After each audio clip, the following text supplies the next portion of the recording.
తిరుమల శ్రీవారి ఆలయంలో కైసిక ద్వాదశి ఆస్థాన వేడుక ఘనంగా జరిగింది. తెల్లవారుజామున 4:30 శ్రీదేవి భూదేవి సమేత శ్రీ ఉగ్ర శ్రీనివాసమూర్తి మాడవీధుల్లో భక్తులకు దర్శనమిచ్చారు. అక్కడక్కడ చిరు జల్లులు కురవడంతో ఘటాటోపం లోపల స్వామివారు భక్తులకు దర్శనమిచ్చారు. తర్వాత కైసిక ద్వాదశి ఆస్థానాన్ని శాస్త్రోక్తంగా నిర్వహించారు. ఈ కార్యక్రమంలో త్రిదండి చినజీయర్ స్వామి, టీటీడీ ఆలయ అధికారులు పాల్గొన్నారు.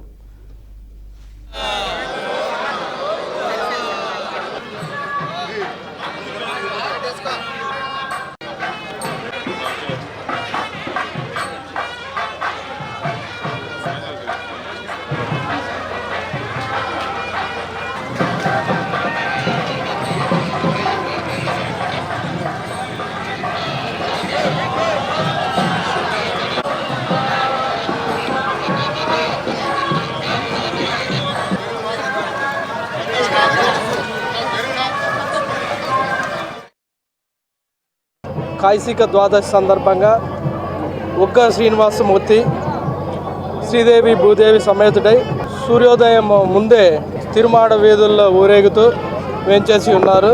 సంవత్సరానికి ఒక్కరోజు మాత్రమే ఇటువంటి రోజు వస్తుంది. తర్వాత లోపల ఆస్థానం జరుగుతుంది, పురాణ పఠనం జరుగుతుంది.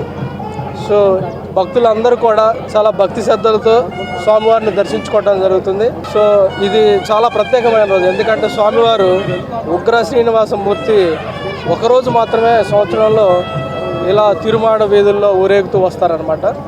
సో అందరూ కూడా చాలా భక్తి శ్రద్ధ, వాతావరణం కూడా చిన్న చిరుజల్లు కూడా పడుతుంటే చాలా ఆహ్లాదకరంగా స్వామివారు తిరుమాడ వీధుల్లో విహరించడం జరిగింది.